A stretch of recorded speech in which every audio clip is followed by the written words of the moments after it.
Before you tour a single home in Greenwich, you are required to sign a buyer-broker agreement. If you have never bought a home before, or even if you have, there is a good chance you have never seen one of these. And I know that can feel uncomfortable.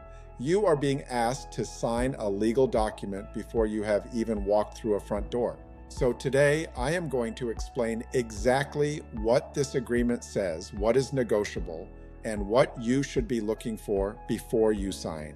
Today, I am breaking down the buyer-broker agreement that is mandatory in Connecticut and everywhere else in the country as a result of the 2024 NAR Settlement. By the end of this video, you will understand why this agreement exists, what it actually commits you to, and how to approach it with confidence. I am Charles Nedder, a realtor here in Greenwich, Connecticut, and I have been walking buyers through this process since it took effect in August of 2024. The truth is, Connecticut already had buyer-broker agreements in practice before the settlement. In 2024, the National Association of Realtors reached a landmark settlement that changed how buyer-agent compensation works across the country. Before the settlement, a seller would list their home on the MLS and include an offer of compensation to the buyer's agent as part of the listing. That offer was visible to all agents and was baked into the system. After the settlement, offers of compensation can no longer be communicated on the MLS. That means how a buyer's agent gets paid is no longer something that happens automatically behind the scenes. It has to be discussed, agreed upon, and put in writing between you and your agent before you start touring homes. And here is something that is critical to understand. The buyer-broker agreement is not just about compensation. It establishes whose interests are being represented by the agent. When you sign a buyer-broker agreement, you are confirming that the agent is working for you, advocating for your interests, negotiating on your behalf, and owing you their fiduciary duty. And this is an important distinction. Who pays the agent's compensation does not determine whose interests are being represented.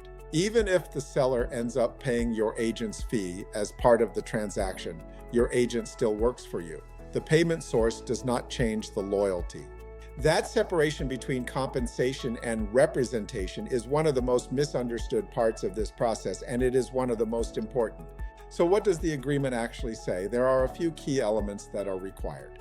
First, the agreement must include a specific and conspicuous disclosure of how much your agent will be compensated, either as a dollar amount, a percentage, or an hourly rate. It cannot be vague or open-ended. It has to be a specific number. Second, the agreement must include a statement that agent fees and commissions are fully negotiable and are not set by law. That is important, and I want you to hear that clearly. The compensation is negotiable. It is not a fixed rate. It is not mandated by anyone. It is a conversation between you and the agent you choose to work with. And third, the agreement must include a term that prevents the agent from receiving compensation from any source that exceeds the amount you agreed to. That protects you from a situation where your agent collects more than what was discussed. Now, here is the question I get most often. Who actually pays the buyer's agent? And the answer is it depends on the deal. In many transactions, the seller still offers compensation to the buyer's agent. It just happens off the MLS now. The seller may agree to pay your agent's fee as part of the negotiation, or it may be structured as a concession that covers your agent's compensation. In some cases, the buyer pays their agent directly, and in other cases, it is a combination.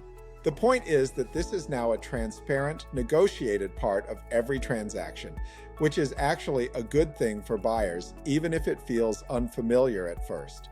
Quick question for you. Do you know what to look for before you sign? Because not all buyer-broker agreements are the same. Here are the things I would pay attention to. First, the duration. How long does the agreement last? Some agents will ask for 6 months or a year. Others will start with a shorter term, 30 or 60 days, so you can evaluate the relationship before committing long-term. Ask about this. Second, the scope.